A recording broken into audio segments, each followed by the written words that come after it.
रसूल की,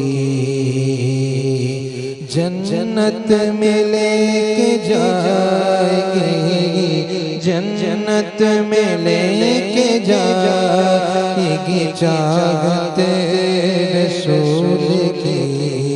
आका क्यों करना मेरे दिल में हो उल्फत रसूल की, आका उल्फत रसूल की। चलता हूँ मैं भी काफ़िले वालों, रुको ज़रा। चलता हूँ मैं भी काफ़िले वालों, रुको ज़रा। चलता हूँ मैं भी काफ़िले वालों, रुको ज़रा।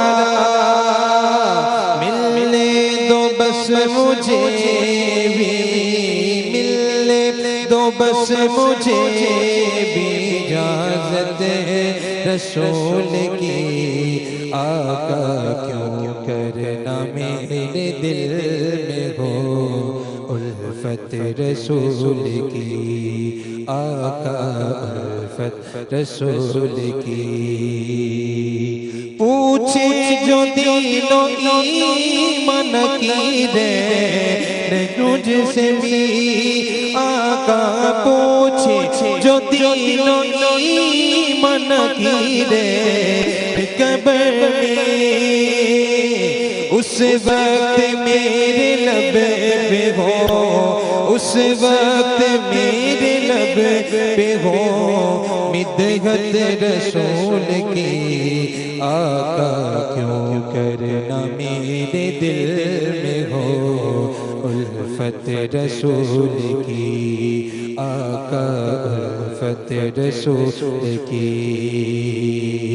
तड़पा के उनके कदमों में मुझको गिरा दे शौक़, तड़पा के उनके कदमों में मुझको गिरा दे शौक़।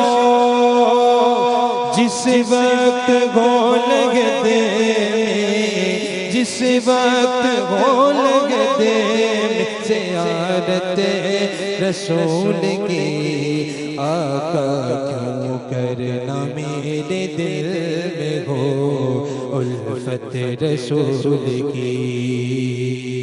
जन्नत में लेके जाएगी, जन्नत में लेके जाएगी, जन्नत में लेके जाएगी इजाज़त रसूल की। आका क्यों करना मेरे दिल में हो उल्फत रसूल की। माशाल्लाह सुभान अल्लाह, वेरी नाइस। माशाल्लाह माशाल्लाह। हाफिज़ मुशाहिद हुसैन कादरी, माशाल्लाह बहुत खूब, बहुत प्यारी बात है आपकी। हमारे एक बहुत प्यारी मेहमान आई, उनको इंट्रोड्यूस कराएं जरा। मैं सबसे पहले इंट्रोड्यूस कराती हूँ, मुझे हमेशा इस्माइल कहते हैं कि आप ही कराती हैं, कल उन्होंने कराया था, मैं बताना चाहती हूँ। मैंने अपनी क्विकली कह दी प्यारी मेहमान अगर हमारी। आप हॉलिस्टिक की बात करें, ट्रेडिशनल मेडिसिन की बात करें और लाइफस्टाइल की बात करें, वेलनेस की बात करें और कहते हैं ना अहले बैत से मोहब्बत की बात करें, तो हमें एक ही नाम नज़र आता है, वो डॉक्टर मासूमा, जो हमें ज्वाइन करती हैं और हमारे सेट में रौनक लगा देती हैं। बहुत शुक्रिया। ठीक है, बिल्कुल ठीक, आप बताओ? बिल्कुल ठीक ठाक, दोनों ठीक हूँ।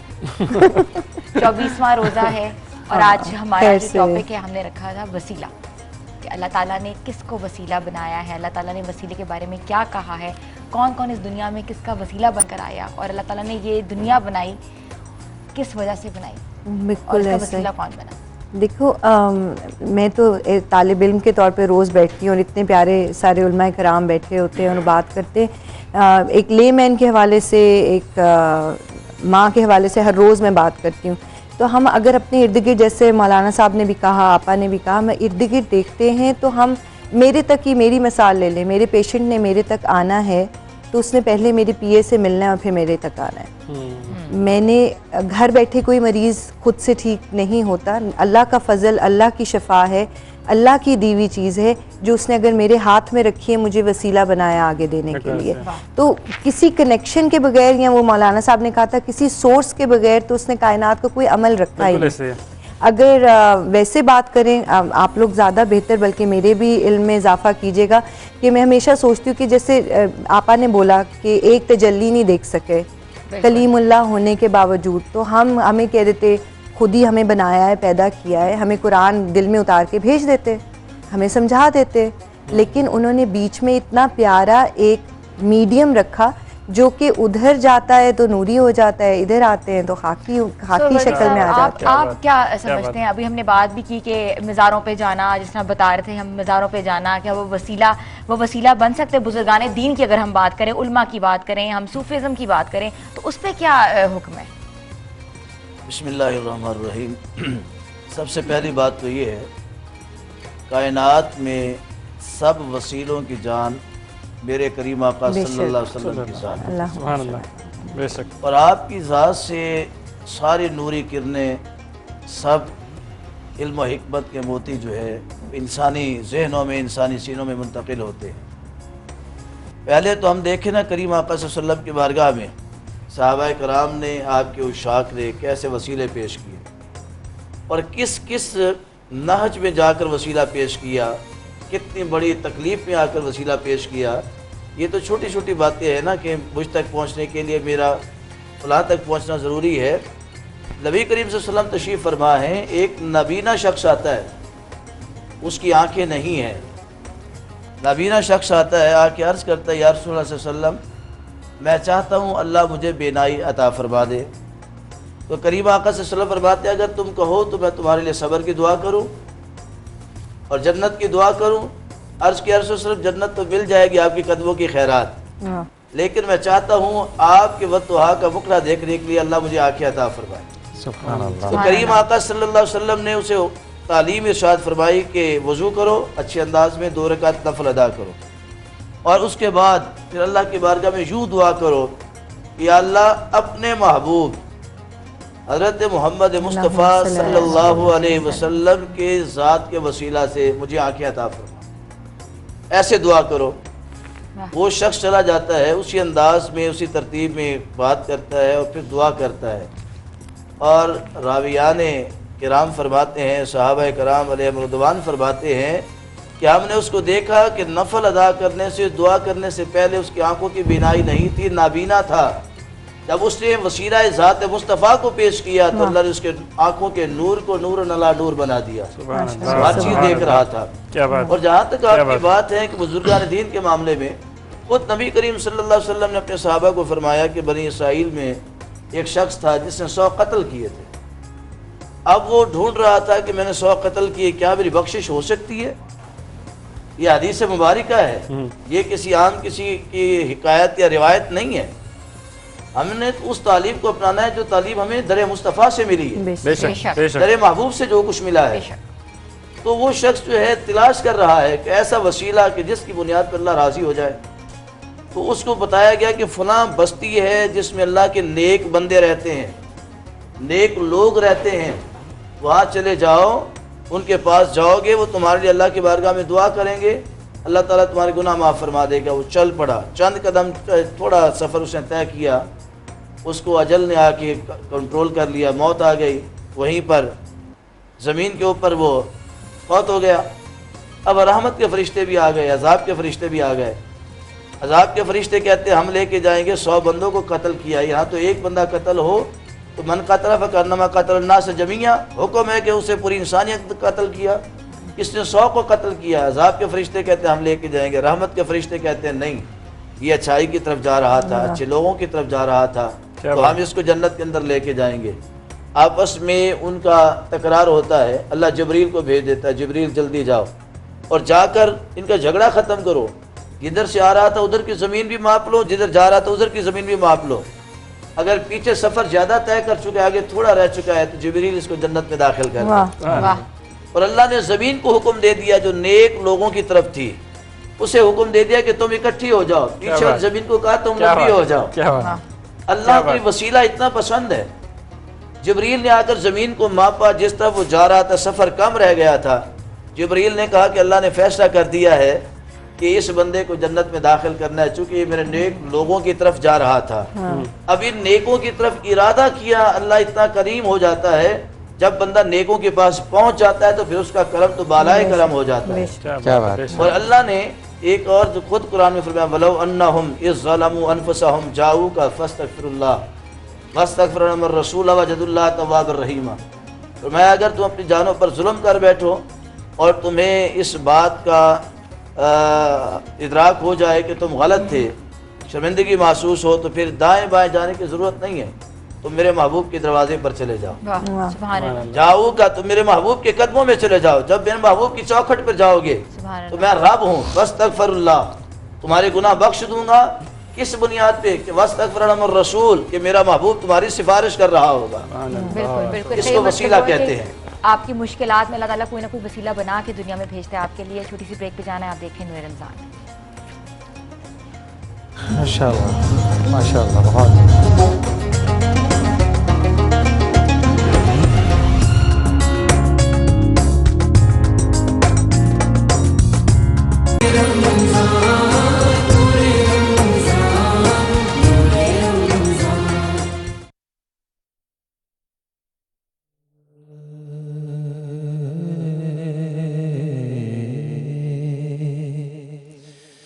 या मोहम्मद या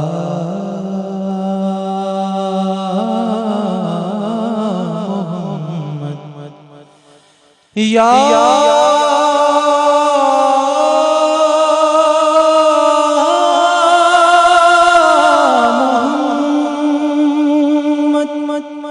या मोहम्मद या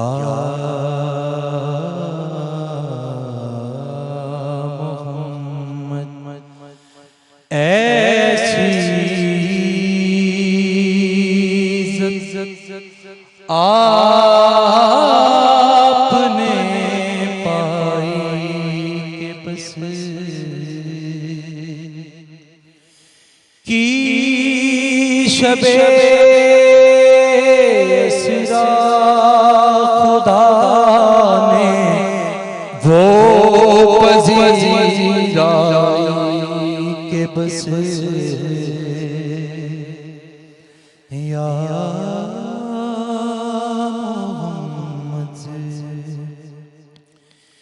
एक पल में मुस्तफा को अपने दर बुलवा लिया।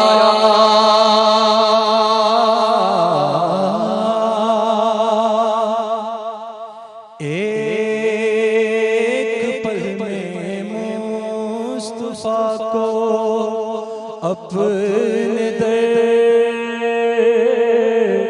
बुलवा लिया।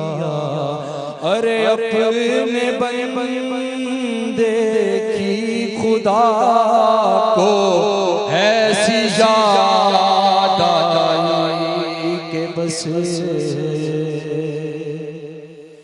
या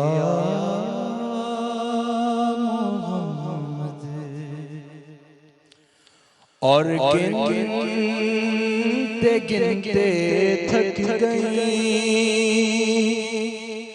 तारों सी नाज़ुक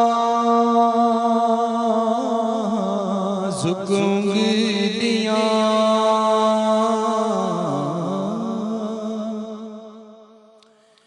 गिनते गिनते थक गई तारों की नाज़ुक उंगलियां। अरे मुस्तफा मुस्तफा मुर्तज़ा मुस्तफा के हैं ज़मीन पर इतने शैदा के बस या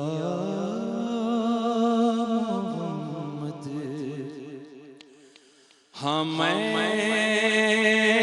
जलती धूप में जब छेड़ी नाते रसूल,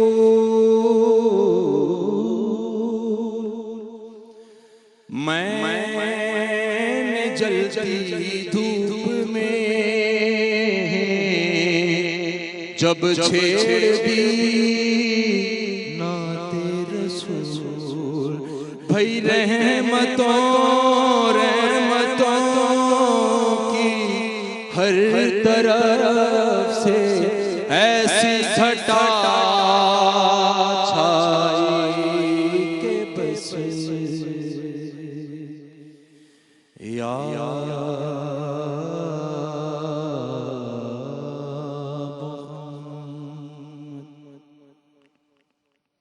बहुत खूब शहजादा हसनैन की ये खूबसूरत आवाज़ के साथ नात शरीफ सुन रहे थे। उम्मीद करता हूँ आपको पसंद आई होगी। बहुत माशाल्लाह बेहतरीन गाना था आपका।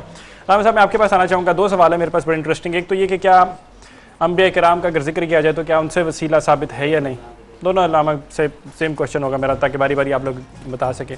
दूसरा क्वेश्चन है कि अगर हम इसकी कॉनोटेशन को किस तरह से चेंज करें। अगर हम डॉक्टर साहब मैं आपसे पूछूं कि प्रेजेंट डे की बात करें तो जब आप वसीला सुनते हैं तो एक इस तरह की परसेप्शन बिल्ड कर दी गई कि साथ ही लगता है कि अल्लाह माफ़ करें हम पता नहीं कौन सा शिरक करने लगे। वसीला तो आप अभी वही जिक्र कर रहे हैं ना, किसी को मदद भी कर रहा है तो वसीला ही कर रहे हैं। तो हाउ डू यू थिंक, दोनों क्वेश्चंस को एड्रेस करें अगर आप लोग। जी मैं गुजारिश करता हूँ। देखिए पहली बात तो ये समझ होनी चाहिए कि वसीले का मतलब क्या है। वसीले का मतलब ज़रिया है, और ये ज़रिया अल्लाह पाक ने इस दुनिया में लाजिम करार दिया है। आपको जो भी काम करना है वो बग़ैर किसी ज़रिए के होता नहीं है। दुनिया में कोई आता है वो माँ बाप के ज़रिए आता है। ये अलग बात है कि अल्लाह ताला चाहे तो बग़ैर माँ बाप के, जैसे हज़रत आदम अलैहिस्सलाम को खल्क़ फरमाया, बीबी हवा को खल्क़ फरमाया, बग़ैर माँ बाप के पैदा करने पर कादिर है। देखिए कोई अगर ये कहता है कि वसीला शिर्क है तो इसका मतलब ये है कि वो खुदा को वसीला समझता है। अगर खुदा को कोई वसीला समझे तो शिर्क होगा, जबकि खुदा तो मुसब्बिबुल असबाब है, सब जरिए उसकी तरफ जाते हैं, वो खुद कैसे वसीला हो गया? जब वो खुद वसीला नहीं है तो वसीले दूसरे बनेंगे जो खुद खुदा नहीं होंगे। जाहिर है फिर वो हुजूर होंगे और औलिया होंगे, नेक आमाल होंगे, इबादत होंगी। और आप कुछ भी ले लीजिए, दुनिया में कोई भी काम बग़ैर वसीले के नहीं होता। हाँ अगर बात ये आ जाए कि देखिए हमारी बहन भी पूछ रही थी कि भी मज़ारात पे चले जाते हैं, औलिया से जो है वो वसीला उनका जो है देते हैं, तो क्या वो ठीक है कि नहीं? देखिए कोई भी काम अगर वसीला बन सकता है, आप नेक काम करें वो वसीला बनता है, सदका करें वो वसीला बनता है, नमाज पढ़ें वो वसीला बनती है, ठीक है। और बल्कि आपको मैं थोड़ा अल्लामा साहब के बाद में वाक़या बुखारी का बताऊंगा कि 3 लोग जब फंसे तो किस तरह से अल्लाह ने उनकी मदद की, तो उनके नेक आमाल ही वसीला बने थे। वो बुखारी की हदीस है। तो कहने का मकसद ये है कि वसीला खुद खुदा नहीं होता। खुदा को वसीला, खुदा वसीला नहीं है, खुदा तो खुदा है। उस तक पहुँचने के लिए आप नमाज पढ़ेंगे, तो अगर आप नमाज ना भी पढ़ें तो मुझे बताइए जो बेनमाजी है अगर वो अल्लाह को पुकारे तो क्या अल्लाह नहीं सुनता? सुनता है। लेकिन अगर नमाज पढ़ के पढ़े अगर याद करेगा तो वो ज़्यादा सुनेगा। ऐसे ही अगर कोई जी अगर इसी तरह अगर कोई शख्स किसी नेक बंदे के पास बैठ के बात करता है तो उसकी ज़्यादा सुनी जाती है। जैसे सैयदा मरियम सलामुल्लाह अलैहा के पास हज़रत ज़करिया जब आई, कुरान की सूरह आले इमरान से मैं कोट कर रहा हूँ, तो उन्होंने बेमौसमी फल देखे। तो उन्होंने सवाल किया हज़रत ज़करिया बीबी मरियम सलामुल्लाह अलैहा से कि या मरियमु अन्ना लकी हाजा, भाई मौसम तो है नहीं और बेमौसमी फल तुम्हारे पास कहाँ से आ गई, ये कहाँ से आए? अन्ना लकी हाजा क़ालत, वो बोली हुआ मिन इंदिल्लाह इन्नल्लाह यर्ज़ुक़ु मन यशाउ बिग़ैरि हिसाब। ये अल्लाह ने भेजे हैं, जब वो देना चाहे तो फिर वो मौसम नहीं देखता, बेहिसाब देता है। और फिर इसी जगह पर खड़े हुए कुरान कहता है हुनालिका दआ ज़करिया रब्बा। उसी जगह पर जब आपने समझ लिया कि ये जगह वो है जहाँ पर अल्लाह की रहमत है, क्योंकि अल्लाह की वलिया मौजूद हैं, हुनालिका दआ ज़करिया रब्बा, वहीं पर खड़े खड़े आपने दुआ की रब्बी हबली मिन लदुनका ज़ुर्रियतन तय्यिबा, ऐ मेरे रब मैं भी तेरी बारगाह में दुआ करता हूँ कि जिस तरह इनको बेमौसमी फल दिए हैं मुझे भी औलाद दे दे। तो कुरान कहता है कि अल्लाह ने वहीं खड़े खड़े उन्हें बशारत दी कि जा तुम्हें जो है बशारत हो कि अल्लाह ताला तुम्हें बेटा देगा और उसका नाम याह्या होगा, इससे पहले किसी का ये नाम भी नहीं होगा। सुभान अल्लाह, सुभान सुभान अल्लाह। अल्लाह। आसिया आपा पे आऊँगी। आसिया आपा, आप कुछ ऐड ऑन करना चाह रही थी वसीले के जी, बारे में? जैसे कि आपने अभी सवाल किया है कि कुरान के रेफरेंस से कि अम्बिया ने अल्लाह की बारगाह में तवस्सुल किया हो, तो आपके सामने है कि सूरह बनी इसराइल में भी है ताबूत सकीना से जो बनी इसराइल तवस्सुल करते थे। ये ताबूत सकीना जनाब आदम अलैहिस्सलाम के पास आया, उसके बाद जनाब याकूब के पास, उसके बाद जनाब मूसा के पास, जनाब मूसा अलैहिस्सलाम के पास। तो इस ताबूत सकीना में था क्या? जनाब मूसा अलैहिस्सलाम का असा था, आपकी नालैन थी, और जनाब हारून अलैहिस्सलाम के कुछ तबरुकात थे। अब ये देखें, ये कुरान से साबित बातें हैं। सोचने वाली बात है कि नबी उम्मती हैं, सरदार अंबिया तो हमारे नबी हैं। जब उम्मती नबी के जो तबरकात हैं उनकी नालैन से लोग तवस्सुल कर रहे हैं, बनी इसराइल ताबूत सकीना जब उनको कोई हाजत होती थी वो सामने रख के तो इससे अल्लाह को तवस्सुल करते थे कि तुझे ताबूत सकीना का वास्ता। तो जनाब मूसा अलैहिस्सलाम का असा, उनकी नालैन का अगर तवस्सुल हो सकता है तो ये तो सुल्तान अंबिया का खून है, सुभान अल्लाह। सुभान अल्लाह। सुल्तान अंबिया का खून है। और सिर्फ खून नहीं है, वो करीम हुसैन अलैहिस्सलाम जिनके लिए आप सल्लल्लाहु अलैहि वसल्लम ने इरशाद फरमाया, हुसैन मिन्नी व अना मिन हुसैन। तो इसीलिए आप मज़ारात की बात, और फिर आप देखें जनाब याकूब अलैहिस्सलाम ने जनाब यूसुफ के कुर्ते से तवस्सुल किया, बताया कि जिन चीज़ की निस्बत इन हस्तियों से हो जाए तो अल्लाह उनको भी मुतबर्रिक कर देता है।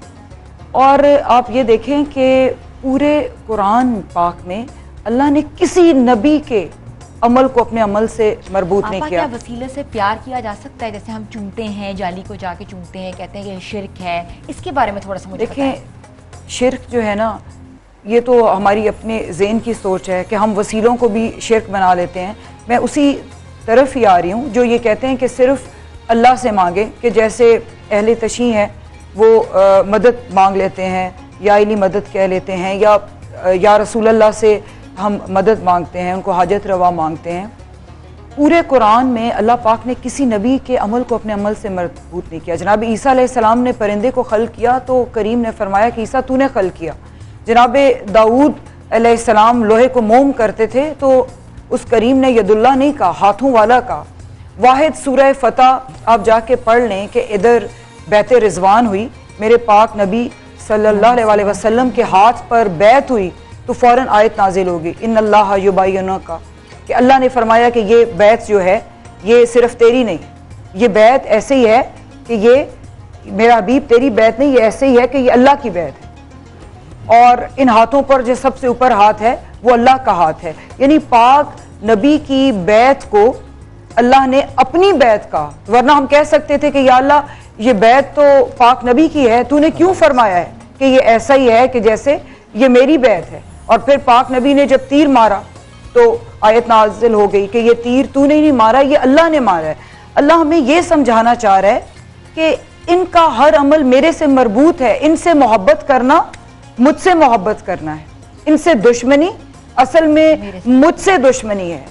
आल और आप सल्लल्लाहु अलैहि वसल्लम और आपकी पाक आल को, आपके हर अमल को अल्लाह ने अपने अमल से मरबूत किया है, क्योंकि किसी भी आइमा ने पाक नबी सल्लल्लाहु अलैहि वसल्लम ने कभी भी अपनी ज़ात को नहीं मनवाया। जब भी इन करीम हस्तियों ने मनवाया है तो अल्लाह को मनवाया है। इसीलिए देखें, आप बात करी है कि ज़रियों को चूमना या नौज़ बिल्ला, वो शिर्क अल्लाह के साथ शरीक ठहरा के नहीं चूमते, इसीलिए ही हम चूमते हैं। और रवायत है इमाम हुसैन अलैहिस्सलाम की ज़ियारत के बारे में कि इमाम हुसैन अलैहिस्सलाम की एक ज़ियारत का हज 70,000 हज के बराबर सवाब है। सुभान अल्लाह। इसलिए कि अल्लाह ने इनको अज़मतें अता फरमाई हैं, क्योंकि अल्लाह का नाम आज भी अगर कायम है तो इमाम हुसैन अलैहिस्सलाम की वजह से कायम है। आप सब जानते हैं, पूरा आलम इस्लाम जानता है कि इस्लाम कितना ख़तरे में था। बिल्कुल, तौहीद भी, रिसालत, इमामत, पूरा दीन ख़तरे में था और इमाम हुसैन अलैहिस्सलाम ने बचाया। और अल्लाह और इमाम पाक के दरमियान में एक अहद हुआ था कि पाक इमाम ने फरमाया था कि या अल्लाह जो कुछ मेरे पास है वो मैं तेरी तौहीद के लिए मैं कुर्बान कर दूंगा। तो अल्लाह ने फरमाया कि हुसैन जितना भी सखी हो जाए वो फिर भी मेरा अब्द है, मैं उसका परवरदिगार हूँ। जब उसने मेरी तौहीद के लिए कुछ नहीं बचाया तो इसलिए हुसैन तेरे सदके में जो भी मुझसे मांगेगा मैं उसको अता करूंगा। तो ये सारे वसीले हैं जो अल्लाह ने अता फरमाए हुए हैं। वसीले पे बातचीत का हमारा सिलसिला जो है वो जारी रहेगा। मेरे लिए छोटी सी ब्रेक, हमारे साथ रहिए। आप लोग देख रहे हैं नूरे रमज़ान। ये सब नूरे ईमान नूरे रमजान, नूरे रमजान, नूरे रमजान, नूरे रमजान, नूरे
सिलसिला मेरे गुनाहों का कदम तक पहुंचा।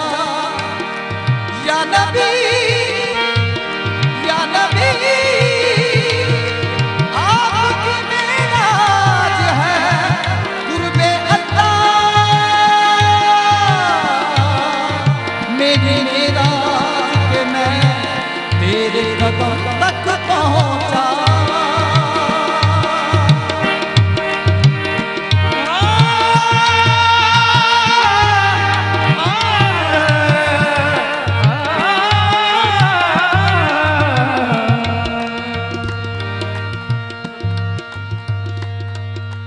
है तू भी शायद अजीब इंसान जो खौफ महशर से है हिरासा। अरे तू झूठी है नात बनता वही तूने ये हिसाब तेरा। निगाहे करम या मोहम्मद, निगाहे करम या मोहम्मद, गमज़दों ने है तुझको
जिंदगी मेरी तन्हाई की तूने ही तो की।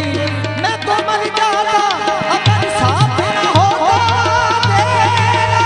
आपने सबकी बिगड़ी बनाई,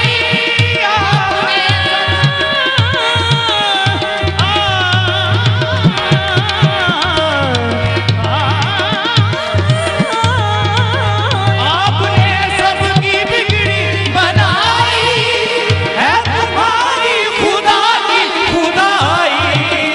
आपने सबकी बिगड़ी बनाई है तुम्हारी खुदा की खुदाई। करबला के शहीदों का सदका, करबला के शहीदों का सदका, मेरी जानिब भी हो इशारा। करबला के शहीदों का सदका, मेरी जानिब भी हो इशारा। करबला करबला करबला के शहीदों का सदका, मेरी जानिब भी हो इशारा। जैनब के बालों का सदका, सुगरा लालों का सदका, सुगरा के लालों का सदका, आबिद के छाछा का सदका। करबला के शहीदों का सदका, मेरी जानिब भी हो इशारा। तो जहां का मिला राज तुमको,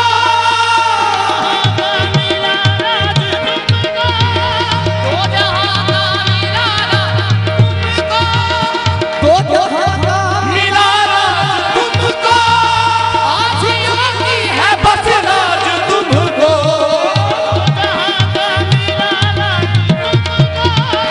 आसियों की है बस राज तुमको। मुझको तूफान का खौफ कैसा, मुझको तूफान का खौफ कैसा, जिसने पकड़ा होगा पर तुम्हारा। उसको तूफान का, ओ जिसने पकड़ा होगा पर तुम्हारा। उसको तूफान का खौफ कैसा, जिसने पकड़ा होगा पर तुम्हारा। कच्चे छाया बड़ा खता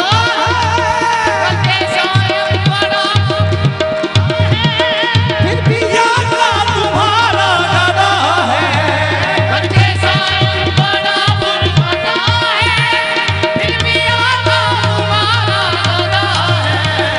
तेरा हो के जहन्नुम में जाए। तेरा हो के जहन्नुम में जाए, कैसे रहमत को होगा गवारा। तेरा हो के जहन्नुम में जाए, कैसे रहमत को होगा गवारा। होने का है करम या मोहम्मद, गमज़दों ने है तुझको पुकारा।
से डराए ला इलाहा इल्लल्लाह।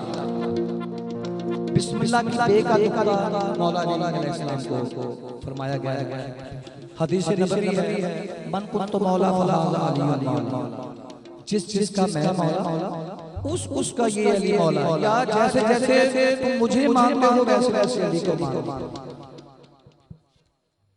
हुजूर नबी सल्लल्लाहु अलैहि वसल्लम की शान जैसा कोई नहीं, सब अली समेत सरकार दो आलम के गुलाम हैं, लेकिन अली की शान आका ने बुलंद की है। नुक्ता है बाए बिस्मिल्लाह से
क्या बात है, क्या मौला अली की आपने शान बयान की है। क्या बात है।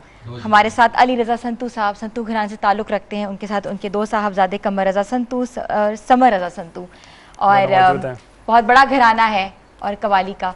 तो मैं बात करना चाहूँगी अली रज़ा संतू साहब से। कैसे हैं आप? ठीक है, बहुत खूबसूरत समा बांधा है आपने। ये उस नाम का सत्ता है, हमारे क्या औकात है। जिनका नाम लेते हैं अल्लाह उसको रसूल का नाम देते हैं, उनके प्यारों का नाम लेते हैं। ये सब उन्हीं का समा है, उन्हीं के नाम की ये ताकत है कि लोग उसको पसंद करते हैं, उसको बुला करते हैं। क्या बात है, मतलब बहुत ही खूबसूरत है कि मैं समा बांध लेता हूँ तो ये कभी इम्पॉसिबल, ये कोई भी इसको प्रेडिक्शन नहीं कर सकता कि मैं ये कर दूंगा, लेकिन ये उस नाम का ये कर। नाम जितना बड़ा है, जैसी हस्ती है, तो नाम और समा तो बंधना ही है सिर्फ एक नाम से अंदर ही। साथ ही साथ आपको वेलकम करने एक दफ़ा आप लोगों को खुशामदीद कहते हैं। आप लोग देख रहे हैं नूर रमज़ान ए प्लस और पब्लिक न्यूज़ की मुश्तरका रमज़ान ट्रांसमिशन। हमारे पास बहुत ही खास मेहमान मौजूद होते हैं और आज तुम्हारे पास बहुत ही स्पेशल, हमने मतलब कि पाकिस्तान का एक नामवर घराना यहाँ पर मौजूद है और आपने सुना, और उम्मीद करता हूँ कि आप लोग भी उतने ही सहरंगेज़ हुए होंगे जितने हम लोग यहाँ बैठे, बिकॉज माहौल तो यहाँ का एक बहुत ही एटमॉस्फेयर जो है बड़ा रोंगटे खड़े कर देने वाला बन जाता है। हमारे साथ हमारे इधर भी दो बहुत ही प्यारे खास मेहमान मौजूद हैं। डॉक्टर साहब, मैं आपके पास आना चाहता हूँ, और हम अभी वसीला का जिक्र कर रहे थे, क्योंकि आज का हमारा टॉपिक जो था वो भी वसीले से रिलेटेड ही था कि इस्लाम में जायज़ है नहीं है और क्या इसकी कैपेसिटी है। उलमाए कराम से भी हमने इसी के सिलसिले में बातचीत की। डॉक्टर साहब, मैं आपसे पूछता हूँ, मतलब कि अगर एग्जाम्पल वसीले की बात की जाती है तो आपके पास जो पेशेंट्स आते हैं, अगर एग्जाम्पल है किसी को बॉडी पेन्स है, कोई और प्रॉब्लम है, डिप्रेशन, एनजाइटी है, तो वो आप ही का वसीला इस्तेमाल करके अगर वो उनको रिलीफ मिल रहा है तो क्या वो भी इटसेल्फ वसीला ना हुआ? फिर ऐसा ही है, अल्लाह ने कोई भी काम वसीले के बगैर तो किया ही नहीं।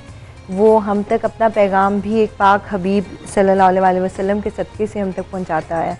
आपने बात की एंजाइटी और डिप्रेशन का, ब्रेक में भी ये बात हो रही थी कि एंजाइटी डिप्रेशन का मेरी फील्ड में किस तरह से लिया जाता है। एक्चुअली साइकाइट्रिक डिपार्टमेंट की जितनी भी प्रॉब्लम्स हैं, चाहे वो एंजाइटी है, डिप्रेशन है, ओसीडी है, कुछ भी है, मेरी फील्ड में वो अलार्म सिस्टम है। It's just an alarm to cure an organ. So अगर एंजाइटी होगी तो मुझे स्टमक को ट्रीट करना है, मुझे स्प्लीन को देखना है, अगर किसी किस्म की कोई ब्लड डेफिशिएंसी है तो उसको देखना है, स्टमक में कोई इशू है तो उसको देखना है। और अगर डिप्रेशन की बात होगी तो मेरी फील्ड कहती है lungs and large intestine is deficient in area, तो लंग्स एंड लार्ज इंटेस्टाइन को ट्रीट किया जाएगा। इससे मकसद क्या है? डिटॉक्सिफिकेशन अच्छी नहीं होगी तो पुराने ख्याल तंग कर सकते हैं। लंग्स का काम भी डिटॉक्स करना है, आपके गंदे हवा को बाहर निकालना और अच्छी हवा को अंदर लेना है। इसी तरह आपकी आंतों का काम भी गंदगी को बाहर निकालना है। तो मेरे पास जब भी कोई डिप्रेशन के साथ आएगा तो हम उसको दो तरह से डील करेंगे। एक with hijama, definitely anxiety, depression, psychiatric issues, जितने भी आपके इमोशनल इश्यूज़ हैं उनका इलाज हिजामा में बहुत बेहतरीन है। दूसरा एक्यूपंक्चर और हर्बल ट्रीटमेंट्स हैं। और तीसरी चीज़ है श्रुधारा।